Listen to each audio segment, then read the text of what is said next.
And now, B1039 presents Big Rapids Buzz with Bruce Borkovich and Chris Law. Brought to you by The Pet Boutique on South 3rd Avenue in Big Rapids. Paris Creek Jewelry in Paris. Purely Clean Services in Big Rapids. Barreton Firearms and Training Center in Barreton. 911 Restoration serving all of West Michigan. Gilbert's Carpets plus Color Tile in South Big Rapids, as well as Benton Baker Big Rapids. And Big Rapids Realty, Susan Bean in Big Rapids. along with support from the community. The opinions expressed are those of the hosts and guests and are not necessarily those of Up North Radio, its staff, management, or sponsors. I'm coming. Just hold on. I'm coming. Good morning, Big Rapids. This is Big Rapids Buzz with Chris Long and Bruce Borkovich. Morning, Chris. good morning. So over the weekend, I went over to Pete and Lucy's house, and I was checking up and making sure he's all good with his knee, and he's getting a little bit better. But Lucy made some chicken noodle soup, and I had some chicken noodle soup, and I love chicken noodle soup. Okay, it's one of my favorite soups. But she does it differently. She doesn't put chunks of chicken in there. She shreds the chicken. like a rotisserie chicken Yes. or something? Oh, it's does that so sound good. nice? It's so good. So can And- you confirm that Lucy's a good cook? Oh, yes, definitely, definitely. And they're such great people. They really are. Yeah, yep. Well, I wasn't here for your birthday, and so on air this morning, happy birthday. I was up Thank laying stone on my sister's fireplace, but welcome to 30. And it hit me when I saw you at a birthday. Most of my scars are older than you. I've got blue jeans older than you. I mean, it's wow, it's something. But Yeah. anyhow, happy birthday. And Chris, as I looked through Bookface, yeah, I know it's Facebook. As I looked through Bookface, Goshen's still very much Oh, yes. alive and in the headlines in this community. What say you? Well, I mean, it's going to stay on the community's headline until Goshen is gone, I'll tell you that. But there's a lot of rumors that the township is in breach of an agreement and the development agreement. That's the rumors that are going around. I don't really know. I know that Mesa last week on the 27th, they put out a letter talking about the development agreement and how the development agreement was never finalized, okay? And so if the development agreement was never finalized because the old board didn't put it out in front of the public at a public meeting, I remember in August, I think it was, the board approved Jim to work on the agreement and then get back. And they never did the getting back and approving it by the board. The Jim does not have the power to just enter in agreements and move on without the board's That's approval. a board decision. And, Yeah. and it sounds like your position is that there should have been another session for public input. Absolutely. That's the whole point of Open Meetings Act. That any agreement that the township gets into, you have to bring it in front of the public. Yep, Chris, I just don't want people to get lost in the mix. MESA is the Mecosta Environmental and Security Alliance. Yes. It's a nonprofit. Yes. And it consists of people who are opponents of Goshen, and we don't need to hide that. Correct. And you can find out more at protectmecosta.org. That's the website. Yeah. Excellent. So I didn't mean to cops. There's also rumors that Jason is the president, and he did start the organization, but he hasn't been president since he took office at the township, and now the board has changed. And to clarify, the conflict against the board in their action isn't the current board. Correct. That would have been the board prior to the recall. I don't want people to think, oh my goodness, the current board has already screwed up, or the current board. Talk a little bit more about that. Like the old board made a mistake. They didn't bring it forth to the public, the finalized agreement to have a board vote on. So there is no development agreement in our stance. And Goshen, from the rumors online, is saying that we're in breach of, or Green Township is in breach of the development agreement. How can you be in breach of something if it doesn't exist because it was never properly finalized to Michigan law. Right. Chris, in law enforcement, we call this the fruit of the poisonous tree. So, for instance, if I arrest you and I do something unconstitutional and get evidence from you, I search your place without a warrant, I question you, I have you in custody, and I question you and don't read your Miranda rights, any evidence that I obtain is excluded. That's the fruit from the poisonous tree. It's the exact same thing in the township world. It sounds like your position is this would be the alleged agreement is fruit of the poisonous tree, because although an agreement may have been talked about and signed, it doesn't matter because it was done in violation of the Open Meetings Act. Correct. So it's evidence that doesn't exist, that can't be used. Yeah. At no point after the August meeting was it ever brought up again. It was never put on. And there was the September, you had the October, and they could have did special meetings. They did special meetings in the past. Why couldn't they do a special meeting to finalize it? So this was a mistake on their behalf, and they didn't finalize it. Whether was it a mistake? I don't know. Who knows? I don't know. But it wasn't finalized. When I say that, I'm baiting. Was it done intentionally, or was it truly a mistake? I have no idea. We don't know, do we? I don't know those answers. Only certain people know those answers. What we do know for sure, it's factual, that the old people, representatives from the old board, represented the fact that just about everyone was in support of the project in Green Township. That's what they claimed. That's right. And what we do know is eventually a survey was done, and I forget the exact numbers. It was over 70% of Green Township residents were opposed to it. Yes, yeah. And that's the whole thing with this whole Renaissance Agreement. The Renaissance Agreement in the Michigan law states that you have to show community support. And I don't understand how they could show community support if they never did a survey and they're only, I talked to a few people. Who, well, you don't have to tell us who, but what are those numbers? We've never, how did you get those numbers to come up with that number that you have that support? 90%, I think it was stated at the Senate hearings. How can you claim that without any data? As an engineer, we work with data. Okay, and just to make these brash decisions with the hope, I personally think they were just trying to get it under the rug. And that March meeting, the March 14th or 13th, whatever that was last year, that was the pivotal moment where the public found out officially. I mean, they found out about it in the Pioneer, but everybody just kind of shrugged it off, I guess, because there's a lot of people that, not many people look at the Pioneer anymore, and haven't been for a while. But the people didn't really know and come together until that March meeting, and then what they saw was hostility and against basically any public input, and everything's been downhill since. So, yeah, it certainly has. And what I find interesting, when I got involved in this, I had serious environmental concerns about the plant, and then I had suspected security concerns. Yeah, suspected. And did you know about the Chinese connection at the time? I did. When did you first get involved? Well, boy, Chris, that is a great question. I should really put a date on that. I couldn't even tell you. What I can tell you is with this proposed site is within 2 miles of our farm, and that was the real wake-up call. Yeah. But at the time, there were a lot of perceived or supposed security concerns.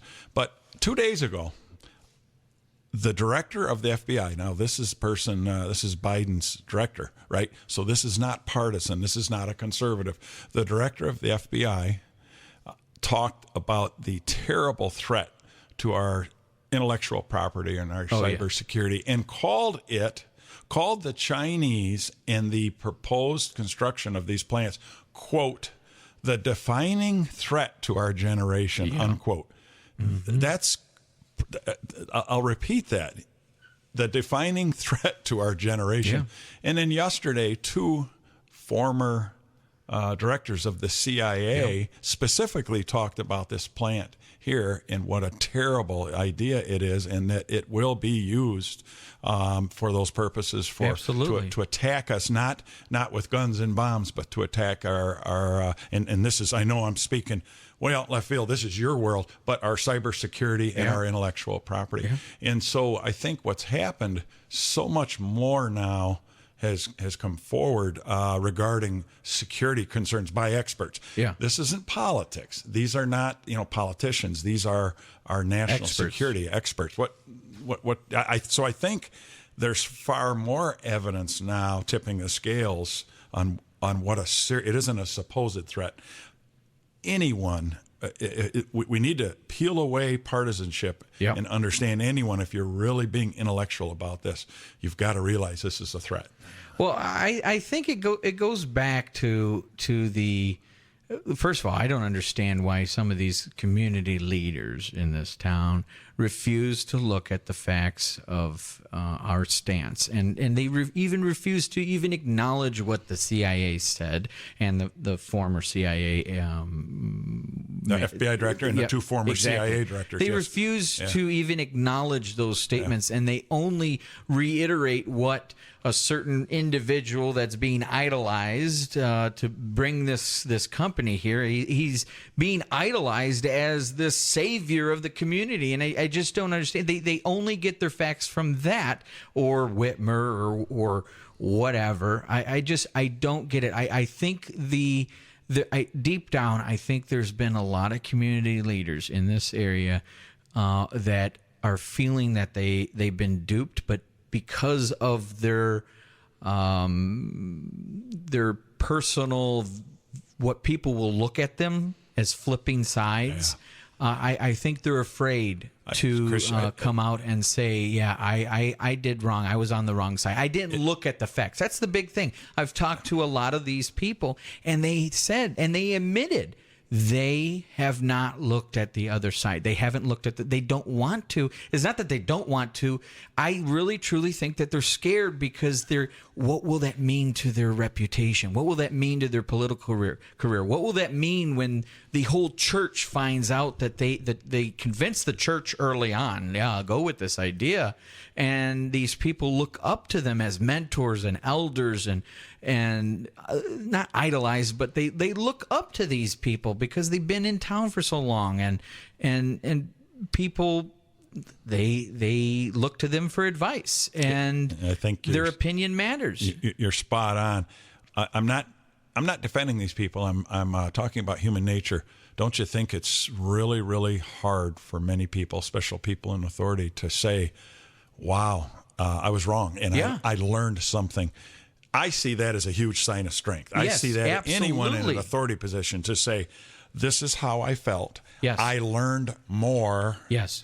And now I feel this way. On my show John last Molinar week, did that. John Molinar, and it tells you what a great leader he is. Mm-hmm. That's exactly his initial thought. He wanted to bring jobs, which makes sense. That's great. That's what we want. Yeah. We want the right jobs. And John Molinar will admit, and then he did his research, he learned, and now he's our biggest ally, or one of them in this battle. But I think you really hit it, that it is really, really hard. And I think people hard to admit, I'm changing my mind, and I think people see it as a sign of weakness. I personally see it as a sign of strength. Absolutely. I mentioned on the show because last... it shows humility, that you are human. Absolutely. You make mistakes. Everybody makes mistakes. That's okay. But to double down and triple down and not admit it because you're too afraid what the public will perceive of you, or how that will hurt your political career, that if you're worried about how it will affect your political career, you are in politics and in a community leader position for the wrong reasons. There's no doubt. Jen will remember on our last show, one of my famous quotes, I have a million of them: the secret to perpetual ignorance is to be satisfied with your opinions and content with your knowledge. You will be ignorant forever. You will be mired in ignorance. And I used to tell my police officers, and it's something I feel so strongly, the two most important skills a police officer can develop is the ability to apologize and the ability to explain.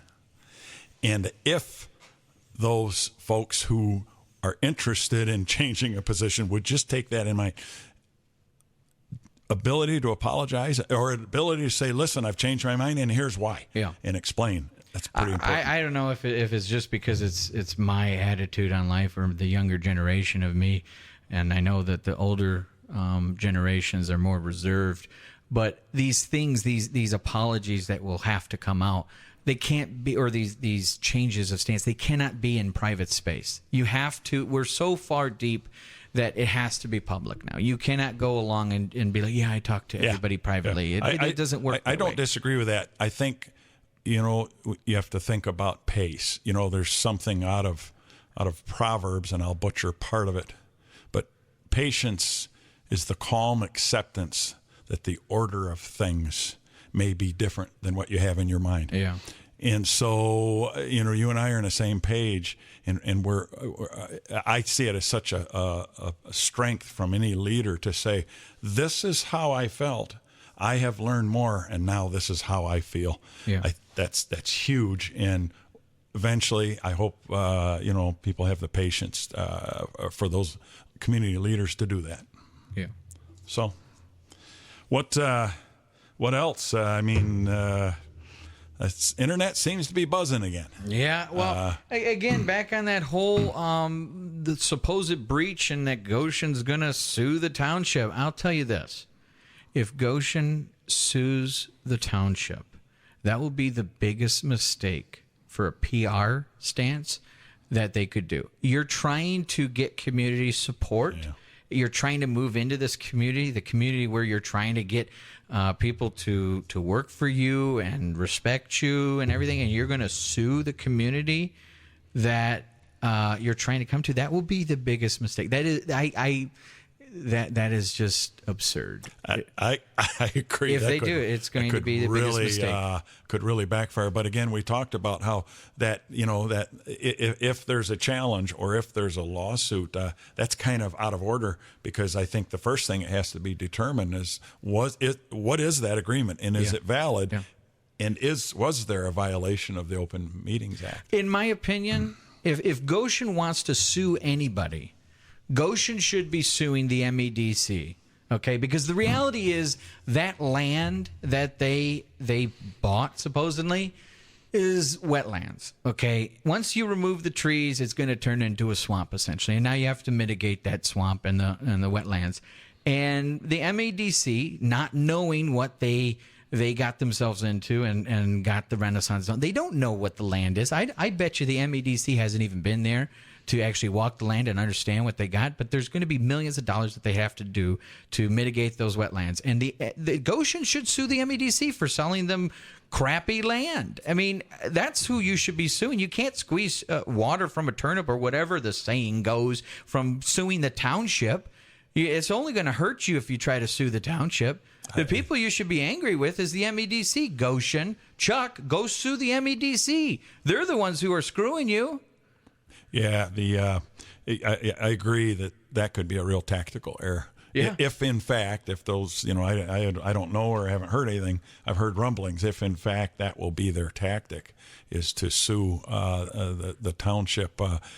We're in small town America here, and we're neighbors. You want to know how a story goes nationwide? Yes, sue a township, especially with this level. Especially this township, the one that just made history, being recalled. There's a movie in this thing. Yes. I'm telling you, Chris, you're a young guy. You've got time and money and energy, and I'll probably be long gone by then. But there's got to be a movie in this thing before it's all done. Yeah. This thing's interesting. But so we're talking about Goshen, but we really need to talk about taking a break. We're going to continue the conversation after these messages from our local sponsors of the Big Rapids Buzz. You are listening to WBZX Big Rapids on B1039.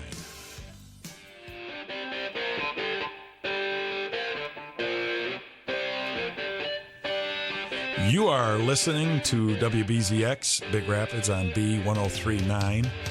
I am Bruce Borkovich. And I'm Chris Long. And we're going to continue the conversation, but we're really going to change channels. We talked about what I would consider some conservative values when we had our talk about Goshen. But Chris, you and I both had an amazing experience here recently, and we attended a banquet and an event dealing with the Russell Kirk Center. Yes. And Chris, I've been a conservative my whole life. I have never in my life ever heard anyone talk about or say the words Russell Kirk. Yes. And you're going to talk about it here in a minute. But Russell Kirk actually lived in this county. Yep. And Chris, Village of Mecosta. Yep. Chris, tell the audience who he is and how he is meaningful, what he means in the politics in 2024. So we went to the event, and the Russell Kirk Center was there. I never heard of Russell Kirk until around November. Right around the election, there was a post on Only Things Goshen that I think Jim and a few others were talking about Russell Kirk, and I never heard of his name. And then when I looked him up, I saw that he was in Mecosta County. I'm like, oh, whatever. Just who? How could Mecosta County impact anybody like that? I just kind of blew it off. And then the event happened, and I go there and I say, I'm like, oh, well, I guess Russell Kirk's kind of a big deal. And then I did some more research and listening to the event and Annette Kirk speak, which is Russell Kirk's wife. I've been here 7 years. I'm 30 years old. I had no idea that conservatism started in Mecosta County. The whole conservative movement started in Mecosta County. For this area or Michigan? Nationally, the whole thing, it all started here in Mecosta County. And I don't know if that's Mecosta County's best kept secret, that we had Russell Kirk live here and his grandparents founded the village of Mecosta. I don't know how. I mean, did you know this? I only knew it, and I didn't know near the details because I had friends who lived here who pointed the house out years ago. Uh-huh. And I still wasn't wise enough to dig in and say, what does that really mean? Yeah.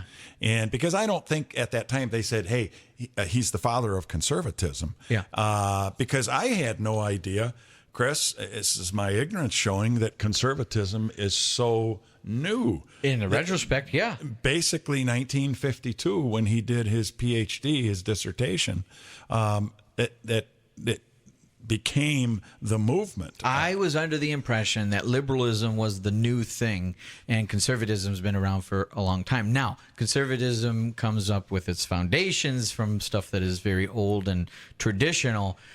The reality is that liberalism, the reason why we think liberalism is new is because their ideas continuously evolve at a rate to entropy, okay? I mean, it's chaotic evolving. That's thus what the progressive movement, right? That is exactly. Where conservatism, it's not actually, a lot of people think that conservatives are supposed to only respect the traditional values and we don't change. The reality is it's a slow, steady growth while keeping to your true traditional values and learning from the past, the permanent things.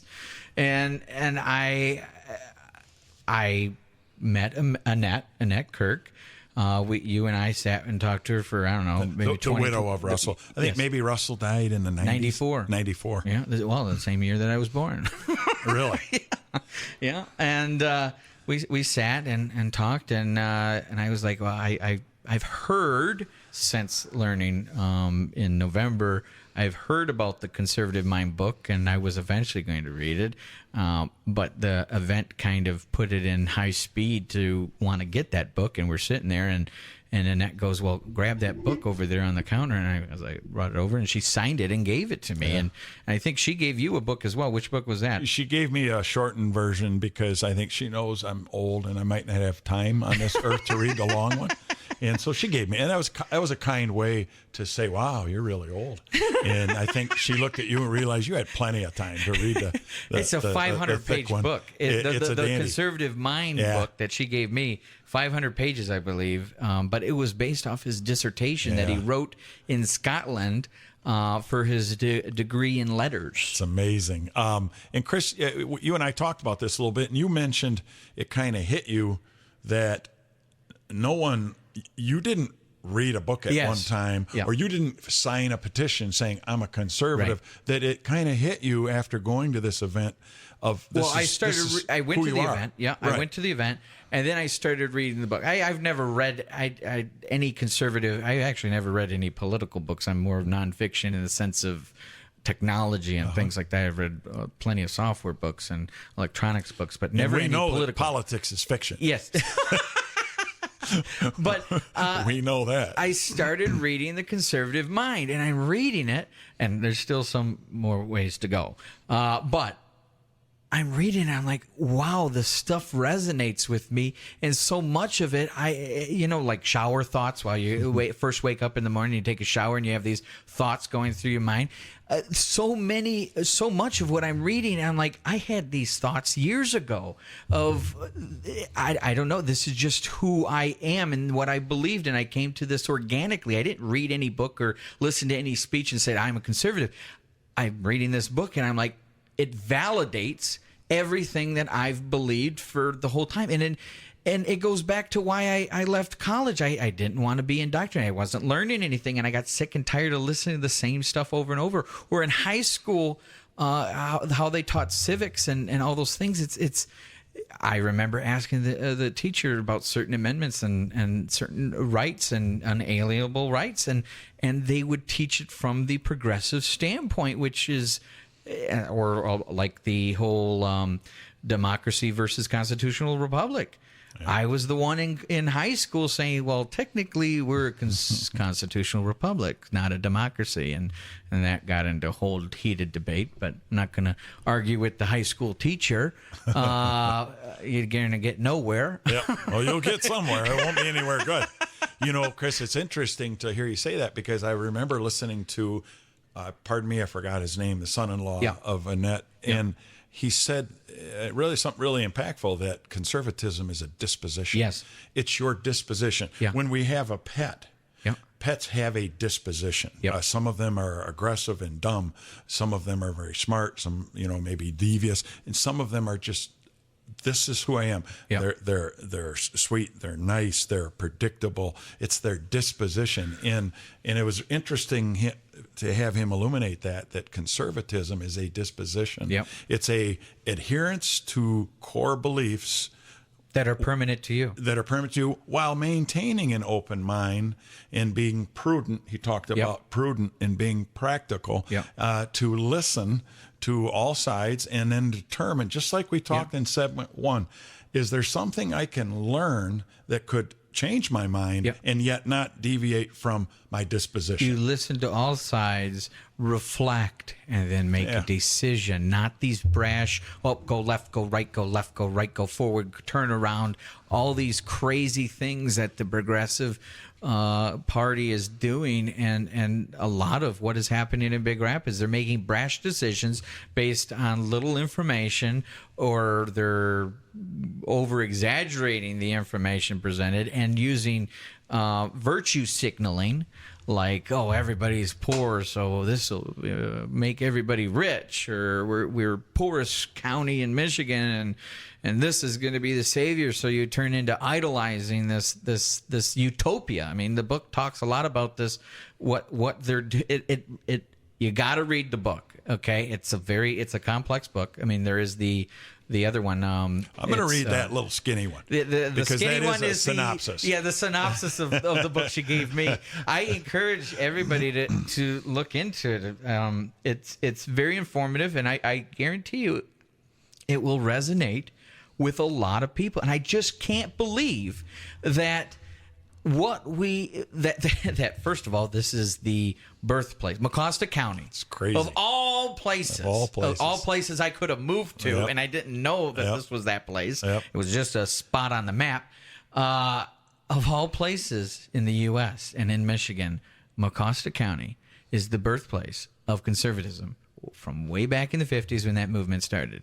And then to pair that knowledge with what we accomplished in November and the significance of what we did there, and then even looking back at what the historic annexation and detachment from the late 80s and early 90s, there is so much stuff that is historical first and impactful that has happened here in Mecosta County that I don't think a lot of people realize. Very true. And, I've heard people quote the recall of the entire township has never happened before in history. Well, I don't know if that's true.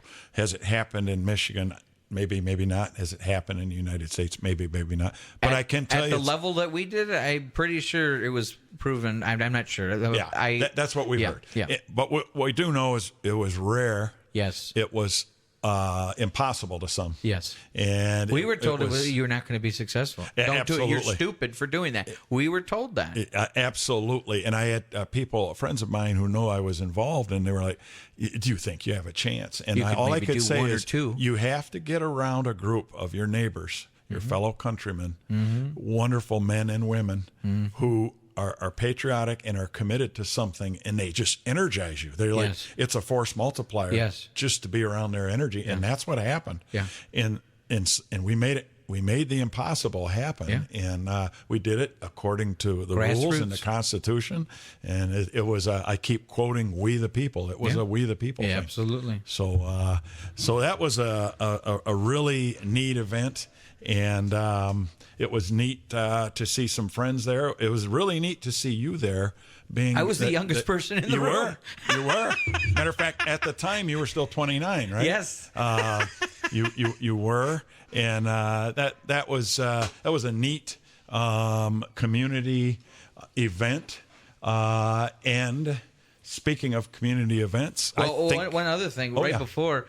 We're going to have, I talked to Annette, we're going to have Annette on the show. Yes. If I have to take the radio show to the Russell Kirk Event Center. What a neat lady. I would never ask her, but do you have a guess at how old she is? I have no idea. She's ageless. Yes. She could be 60 and she could be 90. I have no idea. Or older. She's just beautiful.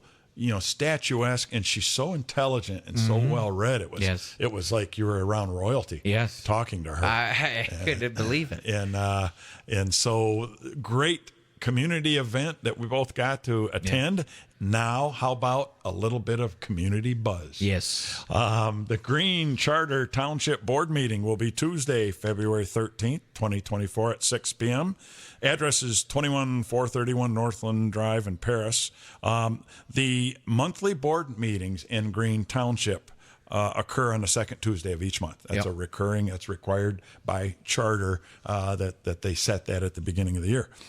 Want to meet new friends, see what's going on in Big Rapids? Check out the bigrapids.org/event-detail. Man, did I butcher that, Chris, but that's what it says.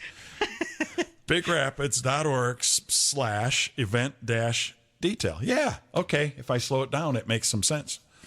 If you are interested in joining Rotary Club of Big Rapids, you can find them on Bookface. That's Facebook. It's a little joke between my daughter and I on Facebook at Rotary Club of Big Rapids, or stop by the lower level of Artworks building on Tuesdays at noon. Remember, the first 2 lunches are on them. The Mecosta Curry Comfort Home is looking for donations for their home. Check out their website, MecostaCurryComfortHome.com, or call 231-287-2208. And the Animal Rescue Coalition is a non-profit no-kill shelter. They always need donations of food and toys. They are Mecosta County's only shelter. They also rehab abused and neglected pets. So remember, to adopt, don't shop. And any pet is a lifetime commitment, so take it seriously. Each animal they have, all need a forever family. We would like to thank our sponsors this week: the Pet Boutique, Paris Creek Jewelry, Purely Clean Services, Barrington Firearms Training Center, 911 Restoration, Gilbert's Carpets Plus Color Tile, Benton Baker of Big Rapids, Susan Bean at Big Rapids Realty, along with other supportive people and businesses of the community. We thank each and every one of you for getting behind our show. And if you would like to sponsor our show, The Big Rapids Buzz, call your best friend Jen here at B1039 at 231-796-1103, and she'll get you started. Listen again next Monday at 8:30 a.m. for Big Rapids Buzz with me, Chris Long, and Bruce Borkovich. Big Rapids Buzz. Listen again next Monday at 8:30 a.m. for Big Rapids Buzz with Bruce Borkovich and Chris Long. Brought to you by The Pet Boutique on South 3rd Avenue in Big Rapids. Paris Creek Jewelry in Paris. Purely Clean Services in Big Rapids. Barreton Firearms and Training Center in Barreton. 911 Restoration serving all of West Michigan. Gilbert's Carpets plus Color Tile in South Big Rapids. As well as Benton Baker of Big Rapids. And Big Rapids Realty Susan Bean in Big Rapids. along with support from the community. Big Rapids Buzz, a presentation of B1039.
Big Rapids Buzz.